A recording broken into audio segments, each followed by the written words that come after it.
Dubai ಅಂತಾರಾಷ್ಟ್ರೀಯ ಕ್ರೀಡಾಂಗಣದಲ್ಲಿ ನಡೆದಂತಹ ಭಾರತ ಮತ್ತು ಪಾಕಿಸ್ತಾನ ನಡುವಿನ ಏಷ್ಯಾ ಕಪ್ ಪಂದ್ಯದಲ್ಲಿ ಭಾರತ ಗೆಲುವಿನ ನಗೆ ಬೀರಿದೆ. ಇನ್ನು ಟಾಸ್ಕ್ ಗೆದ್ದು ಮೊದಲು ಬ್ಯಾಟಿಂಗ್ ಮಾಡಿದಂತಹ ಪಾಕಿಸ್ತಾನ ನಿಗದಿತ ಓವರ್ನಲ್ಲಿ 9 ವಿಕೆಟ್ ನಷ್ಟಕ್ಕೆ 127 ರನ್ ಗಳಿಸಿತು. ಇನ್ನು ಪಾಕ್ ನೀಡಿದ 128 ರನ್ಗಳ ಸುಲಭ ಗುರಿಯನ್ನ ಬೆನ್ನಟ್ಟಿ ಭಾರತ 3 ವಿಕೆಟ್ ನಷ್ಟಕ್ಕೆ 131 ರನ್ ಬಾರಿಸುವ ಮೂಲಕ ಗೆಲುವಿನ ನಗೆಯನ್ನ ಬೀರಿತು. ಭಾರತ ಪರ ಅಭಿಷೇಕ್ ಶರ್ಮಾ ಮೊದಲ ಎಸೆತದಿಂದಲೇ ಸ್ಫೋಟಕ ಬ್ಯಾಟಿಂಗ್ ಅನ್ನು ಆರಂಭಿಸಿದ್ರು. ಇದರ ಪರಿಣಾಮ ಭಾರತ ಉತ್ತಮ ಓಪನಿಂಗ್ ಅನ್ನ ಕೂಡ ಪಡೆಯಿತು. ನೋಡಿ, 13 ಎಸೆತಗಳಲ್ಲಿ 2 ಸಿಕ್ಸರ್ 4 ಬೌಂಡರಿ ಸೇರಿದಂತೆ 31 ರನ್ ಬಾರಿಸಿ ಸೈಮ್ ಆಯುಬ್ ಬೌಲಿಂಗ್ನಲ್ಲಿ ಅಭಿಷೇಕ್ ಶರ್ಮಾ ಔಟ್ ಆದ್ರೆ, ಇನ್ನು ಶುಭನ್ ಗಿಲ್ ಸಹ ಉತ್ತಮ ಬ್ಯಾಟಿಂಗ್ ಅನ್ನು ಆರಂಭಿಸಿದ್ರು. ಆದ್ರೆ 10 ರನ್ ಗಳಿಸಿದಾಗ ಸೈಮ್ ಆಯುಬ್ ಎಸೆತದಲ್ಲಿ ಸ್ಟಂಪ್ ಔಟ್ ಆದ್ರು.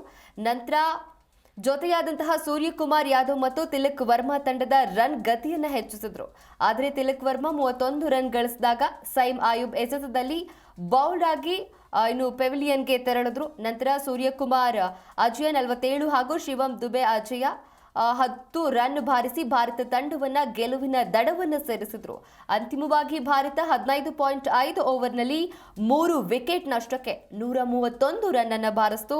ಪಾಕಿಸ್ತಾನ ಪರ ಸೈಮ್ ಆಯುಬ್ 3 ವಿಕೆಟ್ ಪಡೆದ್ರು. ಆರಂಭದಿಂದಲೂ ಕೂಡ ಪಾಕ್ ಬ್ಯಾಟ್ಸ್ಮನ್ಗಳನ್ನ ನಿಯಂತ್ರಿಸುವಲ್ಲಿ ಭಾರತೀಯ ಬೌಲರ್ಗಳು ಯಶಸ್ವಿಯಾದರು. ಪಾಕ್ ಪರ ಮಧ್ಯಮ ಕ್ರಮಾಂಕದ ಬ್ಯಾಟ್ಸ್ಮನ್ಗಳ ವೈಫಲ್ಯದಿಂದಾಗಿ ತಂಡಕ್ಕೆ ಹೆಚ್ಚಿನ ರನ್ ಗಳಿಸುವುದಕ್ಕೆ ಸಾಧ್ಯವಾಗಲಿಲ್ಲ.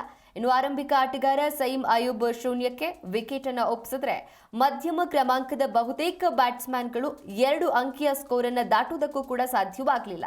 ಸಾಹಿಬಾ ಜಾದ್ ಫರ್ಹಾದ್ 44 ಎಸೆತಗಳಲ್ಲಿ 40 ರನ್ ಗಳಿಸಿದ್ದು ತಂಡದಲ್ಲಿ ಗರಿಷ್ಠ ಸ್ಕೋರ್ ಆಗಿದೆ. ಇನ್ನು ಭಾರತದ ಬೌಲಿಂಗ್ ವಿಭಾಗದಲ್ಲಿ ಕುಲ್ದೀಪ್ ಯಾದವ್ 18 ರನ್ ನೀಡಿ 3 ವಿಕೆಟ್ ಅನ್ನು ಕಬಳಿಸಿದ್ರೆ, ಜಸ್ಪ್ರೀತ್ ಬುಮ್ರಾ ಮತ್ತೆ ಅಕ್ಷರ್ ಪಾಟೀಲ್ ತಲಾ 2 ವಿಕೆಟ್, ಹಾರ್ದಿಕ್ ಪಾಂಡ್ಯ 1 ವಿಕೆಟ್ ಅನ್ನು ಗಳಿಸಿದ್ರು. अभी ये पिक्चर बाकी है.